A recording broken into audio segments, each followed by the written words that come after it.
This comes from Mary in New York. Dear Dr. Ray, I tend to blame others when there is a problem. Nobody here has that particular bent. Is there a virtue which is the opposite of this? I have noticed my son doing the same thing. Well, this is good because if they get in a fight, they're both going to blame each other. Do you know why I do this? What, do you think I'm a psychologist or something? I have no idea why you do this. The virtue that is the opposite of blaming other people is humility. Now, I personally have been working on my humility, and I've got it at a level where I want. You know? I think I'm very proud of my humility, you know? I tell my wife, you don't even notice how humble I am? How often do I have to tell you?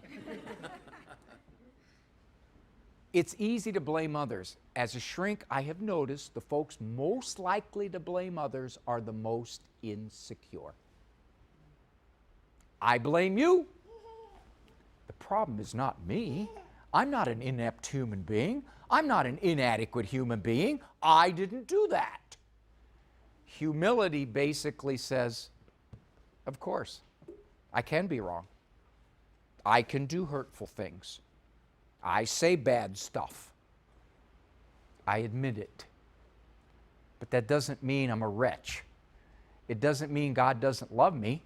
And it doesn't mean that I'm a pathetic human being. I have noticed the folks that most frustrate you in your family, okay, are those folks who are most insecure and therefore most unable to admit when they did it, when they acted that way. They have a reason, they have an excuse. Somebody said once that humility is a virtue that if you think you have it, you've lost it. That's why when I won the Catholic Humility Award, the reason I won it is I did not show up to get the award. You show up to get the award, you lose it. You can't accept the award. I had people show up for me who basically said, Dr. Ray feels he's not qualified to win this award, and then I got it. You got to do it. The word on humility is one of the best lines I've ever heard is this. Humility is not thinking less of yourself. It's thinking of yourself less.